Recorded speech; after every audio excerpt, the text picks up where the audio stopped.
Buenos días, vamos a comenzar nuestra clase el día de hoy, aunque usted no lo cree, es 24 de diciembre, Christmas Eve, como dicen los americanos. Tenemos que repasar la lectura de la semana pasada, que se encuentra en 1 Corintios 15, 1 al 34. Recuerden que les dije que es larga la lectura y por eso tuvimos que ajustar la clase a 2 lecciones. Pero hoy sí la terminamos y continuaremos las semanas que vienen. Recuerden que les dije, si vienen el 31 también tengo clase. Así que ustedes deciden si vienen. 1 Corintios 15, 1 al 34. Tenemos 1, 2, 3, 4, 5 Biblias. Así que dividimos la lectura en 6 por 5, 30. Alguien lee 2 versículos, algunos leen 2 versículos y llegamos a... O sea, un versículo más, perdón. Y entonces llegamos al final. 1 Corintios 15, 1 al 34. ¿Lo tienes, Gladys? ¿Gladys? Oh, sí. ¿Lo tienes? Ok, comienza leyendo, por favor, 5 o 6 versículos. Ahora, hermanos, quiero recordarles el evangelio que les prediqué, el mismo que recibieron y en el cual se mantienen firmes. Mediante este evangelio son salvos, si se aferran a la palabra que les prediqué. De otro modo, habrán creído en vano, porque ante todo les transmití a ustedes lo que yo mismo recibí, que Cristo murió por nosotros, por nuestros pecados según las Escrituras, que fue sepultado, que resucitó el tercer día según las Escrituras, y que se apareció a Cefas y luego a los 12. Después se apareció a más de 500 hermanos a la vez, la mayoría de los cuales vive todavía, aunque algunos han muerto. Terry. 7 en adelante, 7 por 6 versículos, Terry. De hecho, Él les tiene contados aún los cabellos de su cabeza. No. ¿No? 1 Corintios 15, 7. I'm sorry, perdón. Es culpa de la tecnología, no se preocupe. Estamos en Luke. Es culpa de la tecnología. 1 Corintios 15, 7, Pierre, por favor. No, sí, Ok. Luego se apareció a Santiago, más tarde a todos los apóstoles. Y por último, como uno nacido fuera de tiempo, se me apareció también a mí. Admito que yo soy el más insignificante de los apóstoles y que ni siquiera merezco ser llamado apóstol, porque perseguí a la iglesia de Dios. Pero la gracia de Dios, por la gracia de Dios, soy lo que soy, y la gracia que Él me concedió no se quedó sin fruto. Al contrario, he trabajado con más tesón que todos ellos, aunque no yo, sino la gracia de Dios que está conmigo. En fin, ya sea que se trate de mí o de ellos, eso es lo que predicamos y eso es lo que ustedes han creído. Uh-huh. Ahora bien, si se predica que Cristo ha sido levantado de entre los muertos, ¿cómo dicen algunos de ustedes que no hay resurrección? Si no hay resurrección, entonces ni siquiera Cristo ha resucitado. Y si Cristo no ha resucitado, nuestra predicación no sirve para nada, como tampoco la fue de ustedes. Aún más, resultaríamos falsos testigos de Dios por haber testificado que Dios resucitó a Cristo, lo cual no habría sucedido si en verdad los muertos no resucitan. Porque si los muertos no resucitan, tampoco Cristo ha resucitado. Y si Cristo no ha resucitado, la fe de ustedes es ilusoria y todavía están en sus pecados. En este caso, también están perdidos los que murieron en Cristo. Si la esperanza que tenemos en Cristo fuera solo para esta vida, seríamos los más desdichados de todos los mortales. Hermano Mauro, continúa 5 versículos, 5, 6. 20, el 20. Mas ahora Cristo ha resucitado de los muertos, primicias de los que durmieron es hecho. Porque por cuanto la muerte entró por un hombre, también por un hombre la resurrección de los muertos. Porque así como Adán todos mueren, también en Cristo todos serán vivificados. Pero cada uno de esos de su debido orden. Cristo, las primicias, luego los que son de Cristo en su venida. Luego el fin cuando entregue el reino al Dios Padre, cuando haya suprimido todo dominio, toda autoridad y potencia. Porque preciso es que Él reine hasta que haya puesto todos sus enemigos bajo de sus pies. El último enemigo que será destruido es la muerte, pues Dios ha sometido todo a su dominio. Al decir que todo ha quedado sometido a su dominio, es claro que no se incluye a Dios mismo, quien todo lo sometió a Cristo. Y cuando todo le sea sometido, entonces el Hijo mismo se someterá a aquel que le sometió todo, para que Dios sea todo en todos. Si no hay resurrección, ¿qué sacan los que se bautizan por los muertos? Si en definitiva los muertos no resucitan, ¿por qué se bautizan por ellos?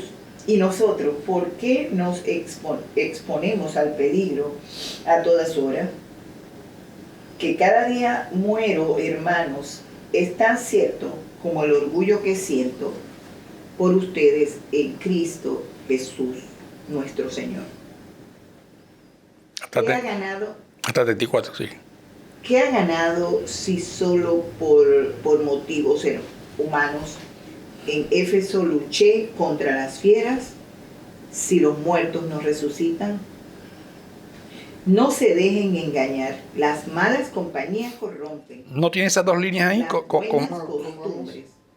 ¿Ah? Vuelvan a su... Tienes dos líneas que saltaste. Comamos y bebamos que mañana moriremos. Perdón. Ah. Comamos y bebamos que mañana moriremos. No se dejen engañar. Las malas compañías corrompen las buenas costumbres. Vuelvan a su sano juicio como conviene y dejen de pecar. En efecto, hay algunos de ustedes que no tienen conocimiento de Dios. Para vergüenza de ustedes lo digo. Hasta ahí está bien. Adelante, hermano. Dice ahí que las malas compañías corrompen las buenas costumbres, pero nunca dice que lo bueno tiene una influencia sobre lo malo. Es como una persona enferma puede infectar a otra persona, pero una persona sana no va a sanar a otra persona que está enferma. Muy buena reflexión, gracias. Recuerda que estamos en esta parte de Corintios, ya lo dije la semana pasada, donde Pablo empieza un segundo tema. Habíamos estado mucho tiempo en el tema de lengua y profecía, y ahora Pablo comienza esta segunda parte que tiene que ver con la resurrección. Y la semana pasada estábamos haciendo énfasis en esa importancia que Pablo le daba a la resurrección. Y hoy lo que quiero con varios pensamientos es concluir esa frase, ¿verdad? Cristo está hablando que cuando él, y Pablo está diciéndolo claramente varias verdades, y la semana pasada hicimos varios títulos o nombres de doctrinas que son importantes, las cuales le llamamos las doctrinas no negociables. Que Cristo es Dios no es negociable para nosotros. Que Cristo murió, como para los discípulos lo dicen, no es negociable. Que Cristo resucitó no es negociable. Así que por eso Pablo está haciendo ese énfasis tan importante. Porque se estaba tornando en Corintios la idea de la no resurrección. Y recuerden que la semana pasada se los dije, no estaban hablando tanto de la no vida, porque hablaban de la vida en el alma, la vida etérea. Pero Pablo y la doctrina cristiana dice que resucitaremos en cuerpo físico. No solamente como un espíritu que vuela en el aire. El hombre está hecho para vivir en un espacio físico, el hombre y la mujer, por supuesto, genéricamente, en un espacio físico. Por eso Dios creó el paraíso y lo creó con cosas físicas palpables. Lo que pasa es que había esos énfasis y Pablo está tratando de corregir el timón de la iglesia de Corinto. Y cuando digo timón es porque lo fácil que es desviarse de ciertas cosas. Bueno, entonces decían, si es el alma, entonces el cuerpo no importa, usemos el cuerpo para lo que queramos. Y Pablo dice, tengan cuidado, esa no es la doctrina que nosotros creemos. El cuerpo es tan importante como el alma porque ambos van a ser resucitados. Ambos van a tomar vida, porque recuerden que al final en Apocalipsis dice que Dios hará ¿qué? Un cielo nuevo y una tierra nueva. Vamos a vivir en esta tierra. Vamos a vivir en un estado prácticamente como el que dejó Adán. No sé si desnudo, por cierto, no lo veremos muy bonito. Pero esa es una clase aparte, ¿no? Pero cuando dicen que Jesús dice, voy pues a preparar lugar. Entonces yo pensé que era otro sitio, que no era la misma tierra. El lugar para todos nosotros va a ser vivir en la tierra, porque va a haber cielo nuevo y tierra nueva. Pero va a ser al final de las cosas. Quizás el lugar temporal es otro, ¿verdad? Pero el énfasis que está haciendo Pablo está hablando de esa resurrección del cuerpo inclusive. Por eso dice que Dios es todo en todo, porque va a ser la culminación de la historia donde Dios va a implantar su plan que comenzó al principio. Dios no va a fracasar en su plan. Dios va a triunfar en su plan. Y el Hijo a quien le fue entregado esto, al final, interesante cómo Pablo narra estas cosas. Y uno diría, ¿quién le dijo a Pablo esto? ¿Quién se lo dijo? Por eso ellos hablan de la revelación de estas cosas. Porque nadie se lo pudo contar a Pablo, ni nadie se lo pudo enseñar, porque nadie lo sabía. Pero el Espíritu reveló estas cosas a esta gente. Por eso es tan clave cuando creemos que la Escritura es la palabra de Dios en sus escritos originales. Porque ¿quién le podía contar a Pablo estas cosas de lo que iba a pasar en X futuro, verdad? Por supuesto que nadie. Dios solamente podía enseñárselas. Por eso dice que cada uno vendrá en orden y da una orden específica, o sea, un orden específico aquí interesante. Y al final dice que lo que Cristo recibió, ¿qué va a hacer con eso? Lo va a entregar al Padre mismo, porque al fin y al cabo el Padre es el soberano de todo. Ahora, recuerden que en la Trinidad no hay celo ni contienda respecto a quién manda a quién. Es la función de Cristo. Es la función del Espíritu Santo, pero es el Padre, al fin y al cabo, que tiene todo. Por eso da esos argumentos, especialmente en los versos 29 en adelante, sobre lo absurdo que sería negar la resurrección corporal. Por eso en esa frase nombra ahí eso raro que ustedes debieron notar, eso de que algunos se bautizan por los muertos. Sí, que porque había ciertas costumbres. Recuerden, hermanos, esta iglesia de Corintios vivía en un mundo muy pagano, donde había mucha cultura, la griega y la romana.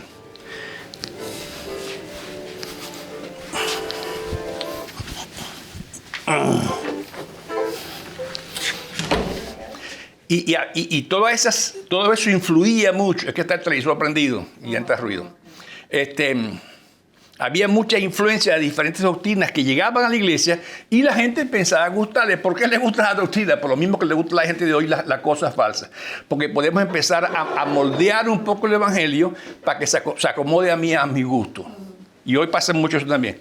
Entonces ellos habían cogido una costumbre de que si alguien moría sin ser bautizado, ellos tomaban ese nombre y se bautizaban en nombre de ellos.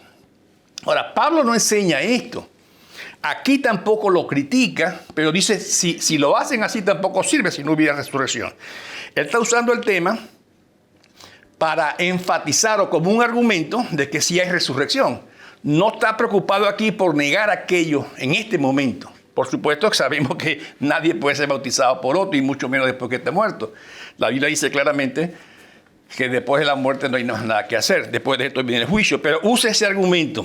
Y esos grupos que lo hacían en ese tiempo de Pablo, hasta el siglo II lo hicieron, por cierto, los historiadores recogen esa información. Y quizás los corintios empezaban a hacer esa práctica de alguna manera, pero Pablo, no la enseña, tampoco la critica en este momento, pero sí explica lo irrelevante, lo sin importancia que sería eso.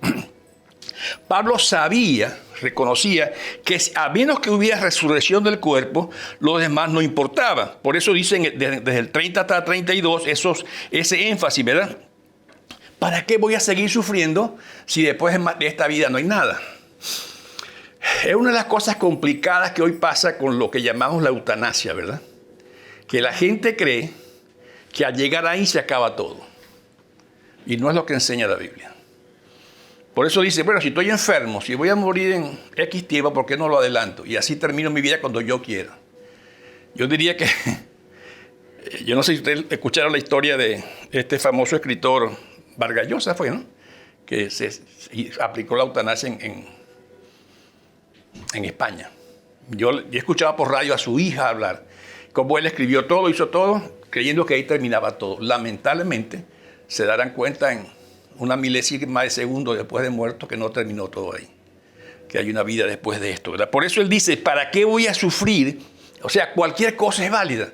Si esta vida se acaba en la tumba, cualquier cosa es válida. ¿Para qué voy a sufrir? Por eso dice Pablo, ¿para qué voy a estar yo sufriendo, peleando con fieras? Por cierto, no se sabe si eran fieras verdaderas o se refiere a los ataques que le hacía la gente. Voy a estar peleando si eso no hace falta, si no va a haber más nada.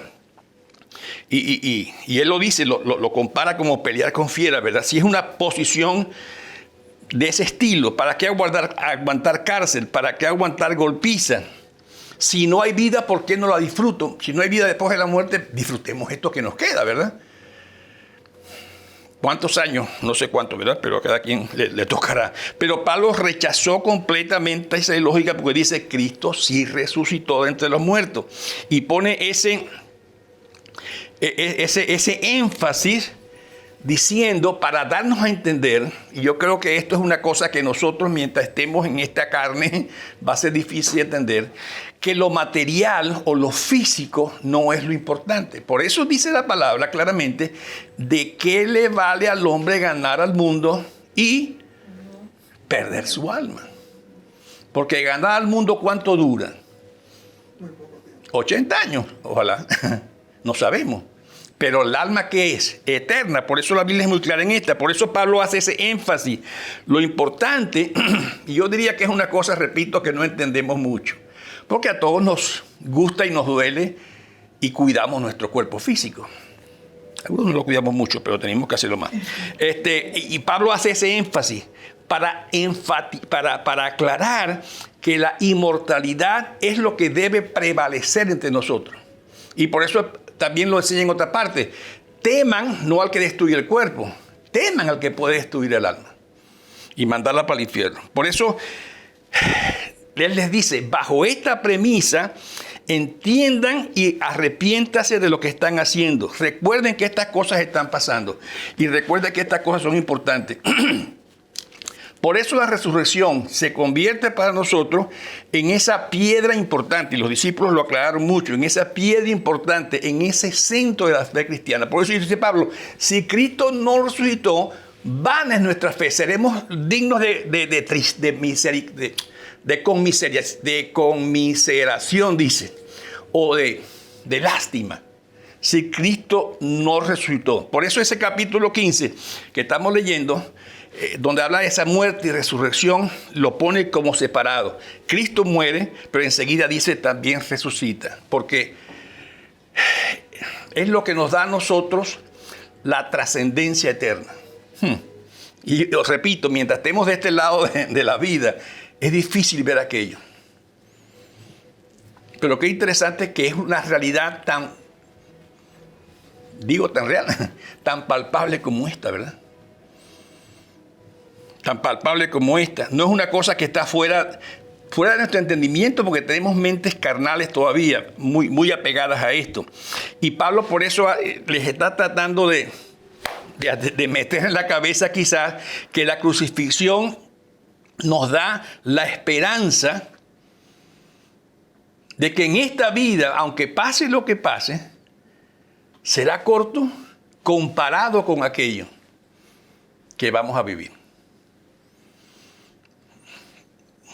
Yo siempre me he preguntado, especialmente cuando estuve en Roma viendo el famoso circo romano, mi esposa sabe que yo me senté aparte del guía, porque yo quería casi meterme en la mente aquel cuadro donde había gladiadores, fieras, cristianos los lanzaban ahí. Dice, ¿qué lleva a un cristiano a hacer esto? ¿Qué llevó a los cristianos a aquello? Y yo diría que lo único que puede aguantarnos a nosotros en momentos de ese tipo de crisis es saber que esto va a acabar y que viene algo mejor, como el famoso cuento de la cuchara, ¿verdad? Piedra estuvo en el circo romano, claro que sí. Pero a mí me lleva a ver aquello porque se ven las cuevas abajo y donde salían las fieras y donde salían los esclavos. Pero ¿qué lleva a un cristiano a soportar aquello? La única forma de agarrarse es saber que esto se acaba y que viene algo mejor. Y aunque sea un periodo corto, como el de Cristo, por ejemplo, para la muerte, que no fue tan corto, sabía que venía algo mejor. Y por eso nos da esa esperanza a nosotros. Yo sé que nosotros nuestra esperanza la tenemos muchas veces en decir, oye, cuando esto mejore, y por lo general nos imaginamos la mejor económica, cuando gane más o tenga más cuidado, tenga más para tener. Pero la esperanza del creyente no está en este mundo. Si tan solo nos convenciéramos de eso. Anteayer oímos un programa de radio de un cristiano y él decía, hay más de 200 millones de cristianos en el mundo siendo perseguidos en el día de hoy. Ya te decía, me dijo, 200 millones.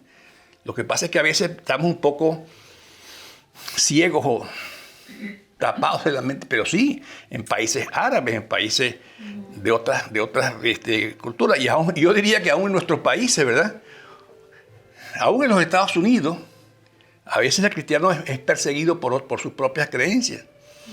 Y en Nicaragua, en muchas otras partes está pasando.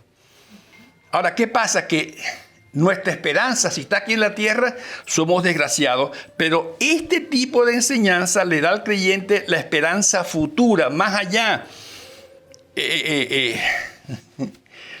Si ustedes han visto bien las cosas, ustedes se han fijado que los cristianos, los grupos católicos hacen mucho énfasis en un Cristo crucificado. Siempre el católico usa el crucifijo y lo usa lamentablemente con Cristo montado en la cruz, porque hace mucho énfasis en ese sacrificio. Los cristianos no usamos el crucifijo, pero usamos mucho la cruz, pero la cruz vacía. Ahí hay una, ¿verdad? La hermana tiene una en el pecho. Allá está una. ¿Por qué? Porque nosotros hacemos un énfasis en lo segundo. Yo diría que son como las alas de un árbol, de un pájaro, perdón, las dos son necesarias. Las dos cosas son verdad. Cristo murió, pero la esperanza es que Cristo también resucitó. Ambos son cruciales para nosotros. Si Cristo no muere, no hay perdón de pecado. Y si Cristo no resucita, vana es la fe, porque entonces nos quedamos completamente vacíos. Y ya lo dije, la resurrección es ese núcleo de nuestra teología, donde hacemos ese énfasis. Donde se acepta esa vida después de la vida corporal. Inclusive en el hecho en la misma esencia de Cristo. ¿Qué reconocemos en Cristo? Como dice el pastor la semana pasada, lo repitió, 100% humano, 100% divino. Que no usó su divinidad mientras estuvo por la tierra para su provecho o algo así, es verdad. Por eso hablamos la semana pasada del famoso, la famosa frase, la expiación vicaria de Cristo. Y dijimos que vicaria significa representar. Exacto, que lo hace en lugar mío, es representante de... Y aquí lo dice Pablo, así nombra a Adán, así como Adán hizo esto, ahora Cristo hizo esto. Por eso a Cristo se le conoce como el nuevo Adán. Lo que Adán falló, Cristo triunfó. Por eso nos pasó de la muerte a la vida. Porque ahora estamos bajo ese triunfo de Cristo para nosotros. Y el énfasis que hace Pablo, lo repite varias veces, ustedes lo vieron ahí en lo que leímos, hace mucho énfasis en la autoridad de la Escritura, como dice la Escritura, como dice la Escritura, como dice la Escritura. Y aquí hay algo clave, porque en otros grupos la Escritura también es importante, pero le agregan dos cosas más. La Iglesia Católica enseña, sí, la Escritura es importante.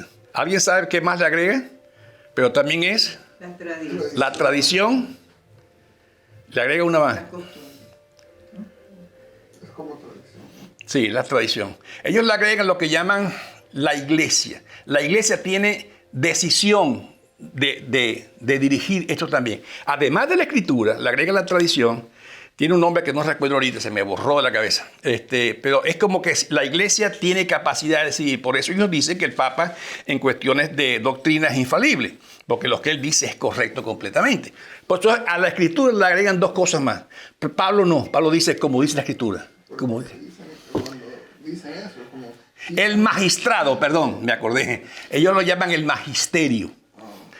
La escritura, tradición y magisterio. Esa es la palabra que se me ha volado la mente. Dime, Pablo, disculpa. Es como tratan de quitar autoridad de la Biblia. Correcto, Porque correcto. están poniendo a la iglesia frente a Correcto, la Biblia. correcto. Y nosotros no caminamos en esa enseñanza. Nosotros nos basamos en la escritura. Por eso repetimos mucho nuestros credos.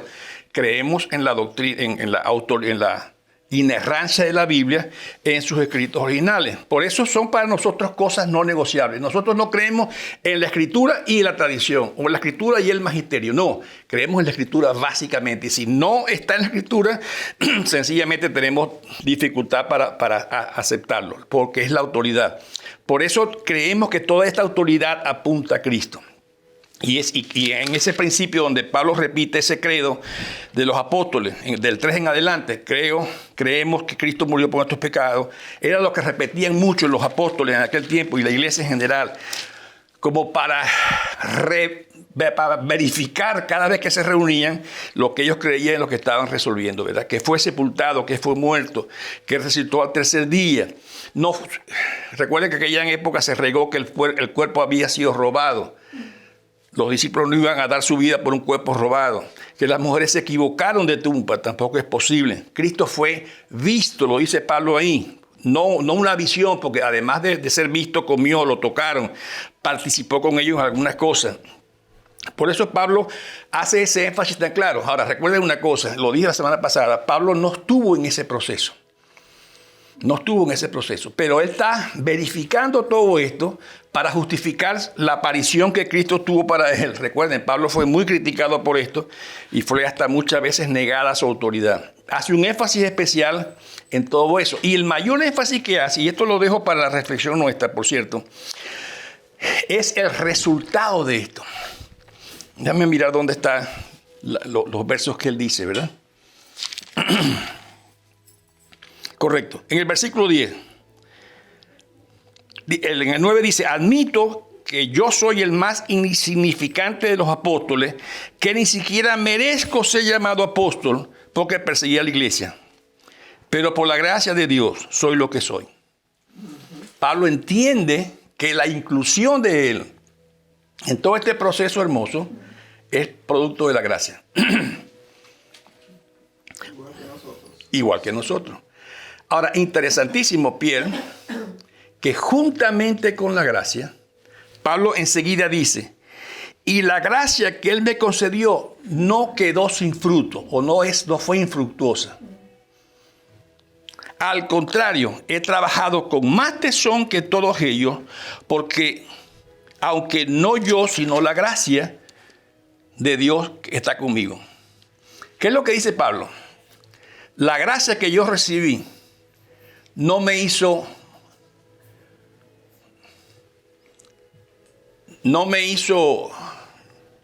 vago. No hacer nada. Ah, bueno, si lo recibí de gracia, chéverísimo. Lo tengo. No, él dice, esta gracia que yo recibí, lo que hizo fue impulsarme a hacer lo más duro posible en el trabajo que tengo que hacer.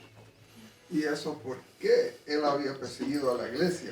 Porque la fuerza con que él hacía su trabajo de perseguir a la iglesia, es como él quería hacer lo mismo o más para después compartir la palabra con todo el mundo y hacer el trabajo de Dios. Ahora, no lo hacía, yo sé que Pierre está de acuerdo conmigo 100%, no lo hacía para ganar algo, lo hacía por lo que había recibido. Y este es muy en contraposición con lo que alguna gente dice, pero si es por gracia, entonces lo recibo y sigo haciendo lo que me da la gana. La gracia no hace eso. No. ¿Por qué? Porque la gracia es un don que yo recibo sin merecerlo. Si yo recibiera la gracia porque la merezco, yo pudiera echármela tranquilo entonces. Entonces no es gracia. Entonces no es gracia. Pero digo, si yo me la ganara, para decirlo de esa manera, Entonces, bueno, yo me la gané, ¿por qué tengo que hacer más? No, pero Pablo dice, esta gracia, lo que produce en mí, es un mayor esfuerzo en hacer todas estas cosas. Con humildad y transformación de querer dar ese fruto de esa gracia. Por eso Pablo trata de acuerdo con Santiago. Estaba agradecido por ese perdón, por lo que él había hecho. Entonces, eso, como dice Jaime, eso produce en él el impulso de hacer algo. Por eso Pablo trata de acuerdo con Santiago cuando allá él dice la fe sin obras es muerta. Porque la gracia que no transforma sencillamente no es gracia. Y hay muchos cristianos tratando de cubrirse con el paraguas de la gracia sin transformación. Pero entonces son cristianos. Bueno, dije cristianos porque están entre nosotros. Pero puede pasar y pasa mucho. Por eso algunos predicadores dicen que nuestras iglesias están llenas de cristianos inconversos. Porque están diciendo, no, Cristo murió por mí, Él pagó mi precio. Pero esa verdad no impacta tu vida como la impactó en la vida de esta gente. Y Pablo dice, así no funciona la gracia. Si entendemos la gracia, por eso Pablo cuando ya como Santiago dice, la fe sin obras es muerta, y Efesios 2:10 también dice, somos hechos en Cristo Jesús para buenas obras. ¿Alguien puede leer en Gálatas 5:6, por favor? Gálatas 5:6.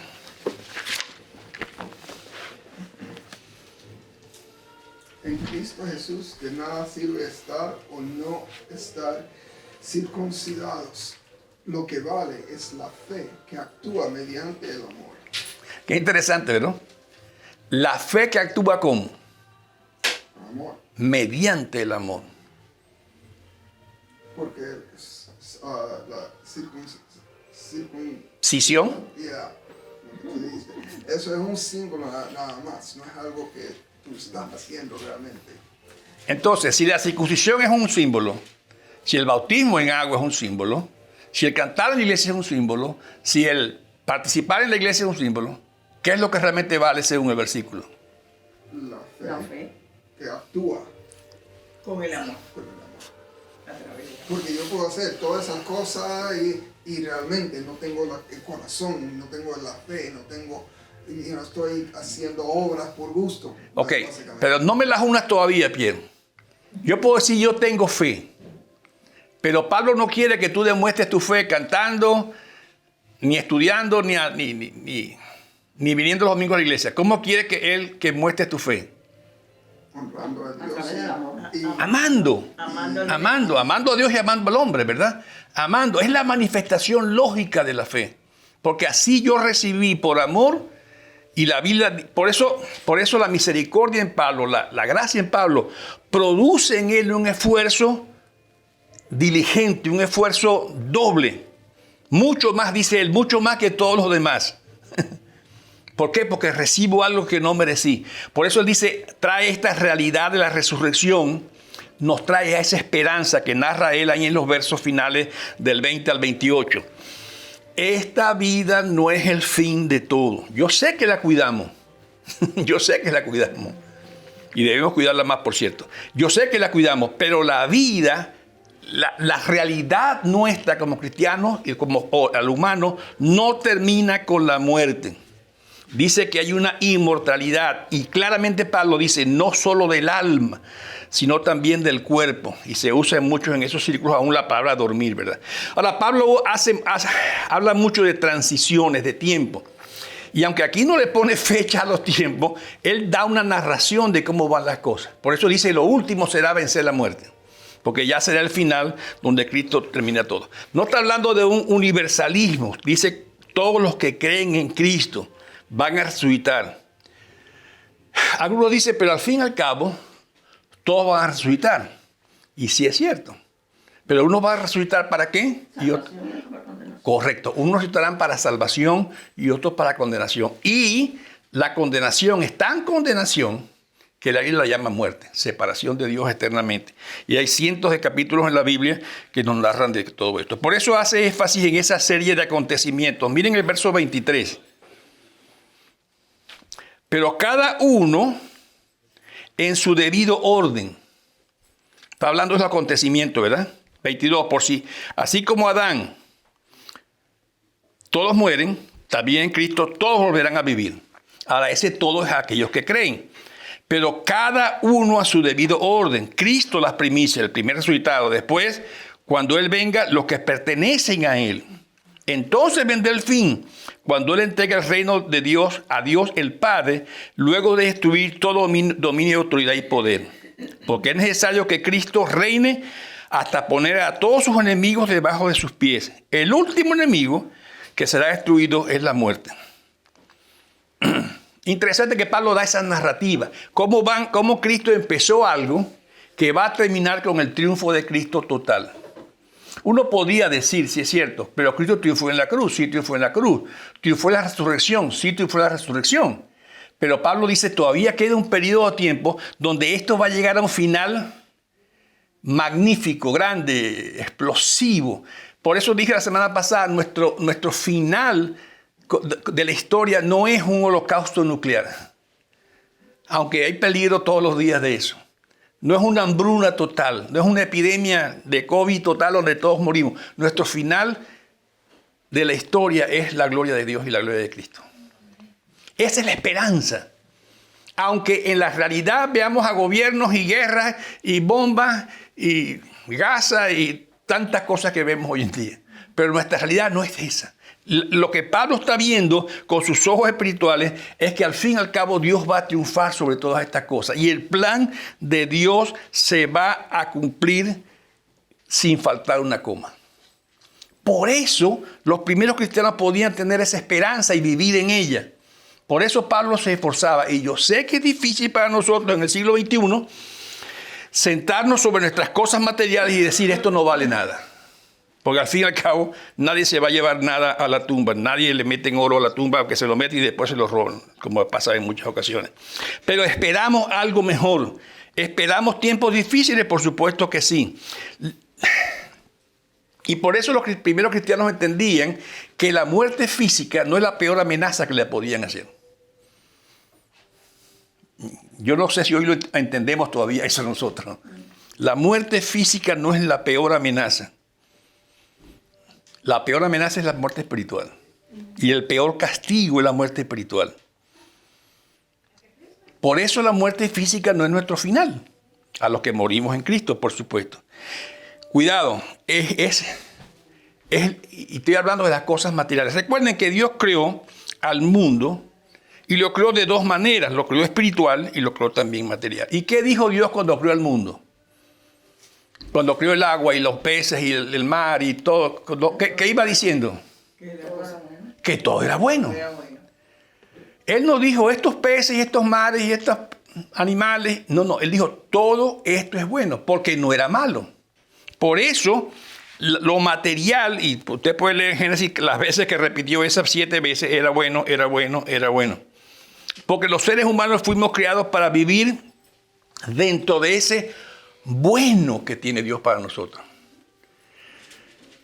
Por eso es tan importante que lo creamos y que lo prediquemos. Por eso ahí en Apocalipsis 21, Apocalipsis 22, habla de cómo va a ser esa recreación.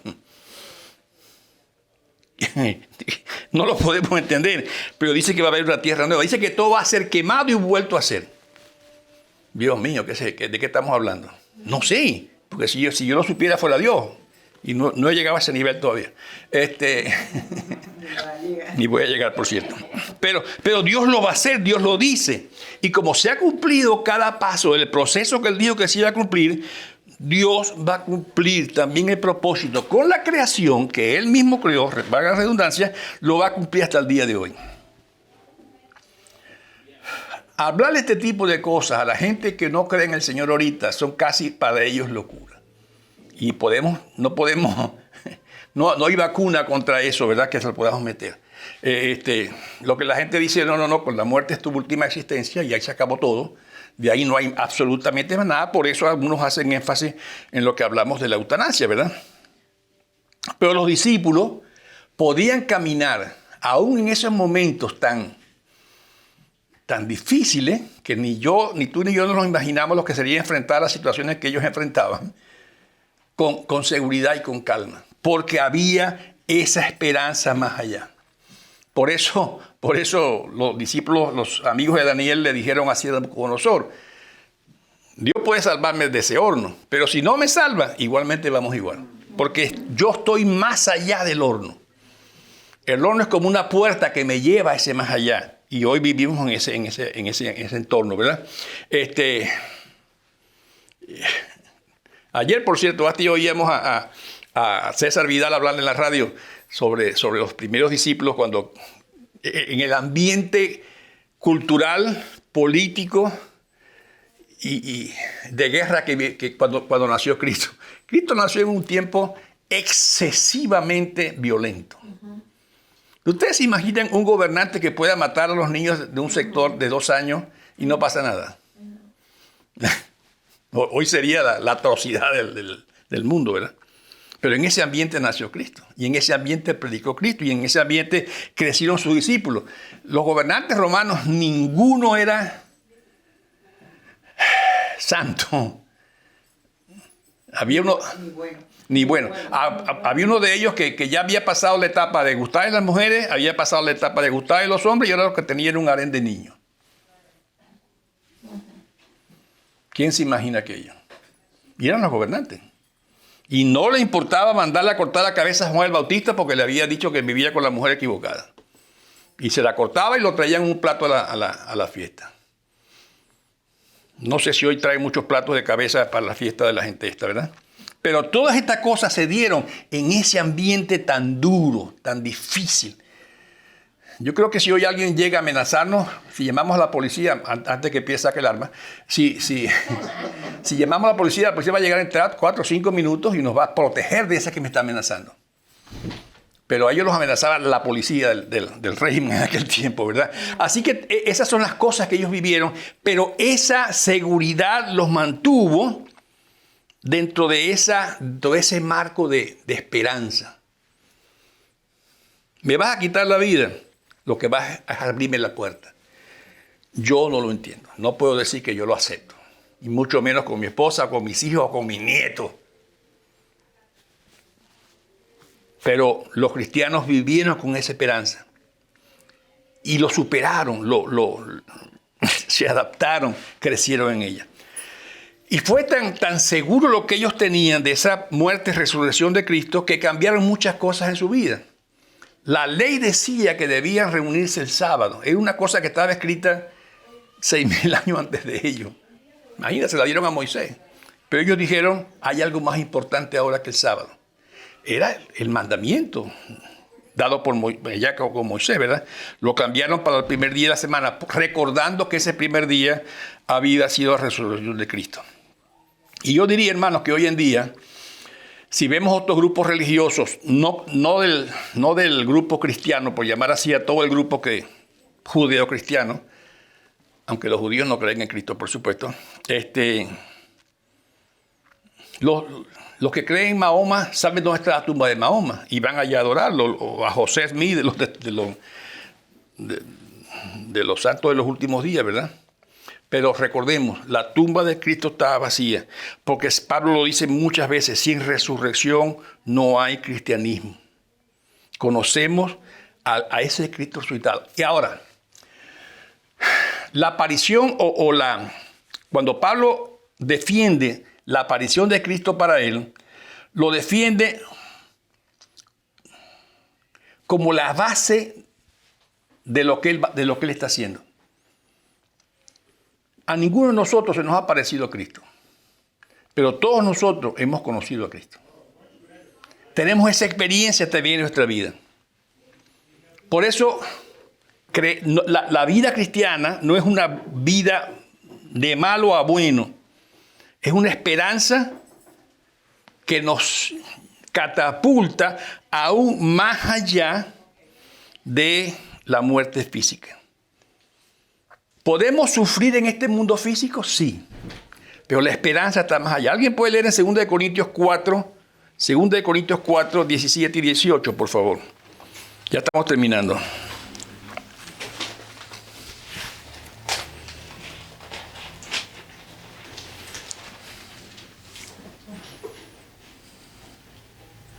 pues los sufrimientos ligeros y efímeros que ahora padecemos producen una gloria eterna que vale muchísimo más que todo sufrimiento. Así que no nos fijemos en lo visible sino en lo invisible, ya que lo que se ve es pasajero, más lo que no se ve es eterno. Qué enseñanza, ¿no? Quita Pablo los sufrimientos de nosotros. No, Pero ¿qué dice cómo son? pasajero. Y efímeros. Y ligero. Y ligeros. Ahora, Pablo, no había sufrimiento ligero para Pablo. La historia que él da es de palos, cárceles. Sufrió bastante. Pero dice, ¿comparado con qué? Con la gloria venidera. Ahora, ustedes pueden también buscar, lo anotan Romanos 8, 18 y 19, que también habla de lo mismo, ¿verdad? Donde la Biblia no nos esconde que en este mundo vamos a sufrir. Pero a menos que tengamos la convicción de una vida distinta, ese sufrimiento nos va a derrotar, nos va a tumbar, nadie aguanta aquello. Nadie, hasta el mismo Cristo dijo, Señor, si es posible, pasa de mí esta copa. Porque lo que le venía enfrente era un martirio. Lo que dice Pablo es que la vida venidera a nosotros los cristianos, como a ellos en aquel tiempo, les da esa alternativa de ver no lo visible, sino lo invisible. Claro, nosotros somos expertos en ver lo visible, hermano. Nos encanta ver lo visible, especialmente en la cuenta bancaria. Y cómo nos asusta cuando la vemos bajita, ¿verdad? Pero la Biblia dice que eso es lo que vemos, pero la visión nuestra debe estar puesta en lo que no vemos. ¿Y qué es lo que no vemos? Esto que está diciendo Pablo, esa gloria de Dios nos marca un propósito, un significado a la historia humana. Cualquiera podría decir que el mundo está vuelto loco. Pero recuerden, el mundo lo que está siguiendo es las órdenes que Dios está dando. Y va a llegar al final donde Dios lo va a poner. ¿Cómo va a finalizar el mundo? Como Pablo dice aquí. El último enemigo será destruido es la muerte. 26. 27. Pues Dios ha sometido todo a su dominio. Al decir todo, ha quedado sometido a su dominio. Es claro que no incluye a Dios mismo, porque todo lo sometió a Cristo. Y cuando todo sea sometido, entonces el mismo Hijo se someterá a aquel que lo sometió todo, para que Dios sea todo en todo. No vamos a escaparnos de eso. El mundo no se va a escapar de eso. Por eso Pablo termina esos últimos versos ahí tan hermosos, ¿verdad? Haciendo un énfasis de que no hay nada que se nos quede en el tintero al Señor. Hoy vemos situaciones tan difíciles como el aborto, la eutanasia, las guerras, las hambres y tantas cosas. Dios está en control y Dios va a llevarlo hasta el último final. ¿Cómo aprendo a ver lo invisible?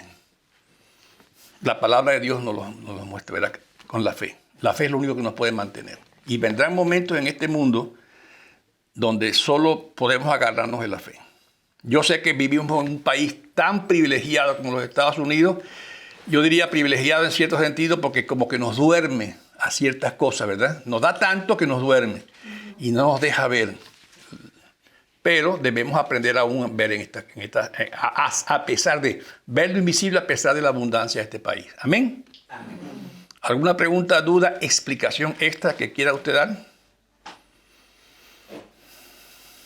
No importa, no tienen que darla, pero si hay algo más, le doy la oportunidad para que lo digan, que yo no doy chance. Padre, gracias por la oportunidad que nos das de estar aquí y haber estudiado estas cosas y de haber visto cómo el apóstol nos presenta tan claramente esa realidad invisible, pero que para él era tan palpable que le permitía caminar en un mundo con tanta dificultad y con tanta oposición, así como dice la palabra, como viendo al invisible. Padre, permítenos en este tiempo de Navidad pasar un tiempo hermoso con nuestras familias, pero que nunca perdamos esa perspectiva. Tú estás en control y tú vas a llevar cada cosa a su lugar. Bendice este tiempo, bendice el culto que continúa a nuestro pastor Mateo en su mensaje y que todos podamos salir edificados. En Cristo Jesús lo pido. Amén y amén. Gracias, hermano, una vez más. Gracias a usted.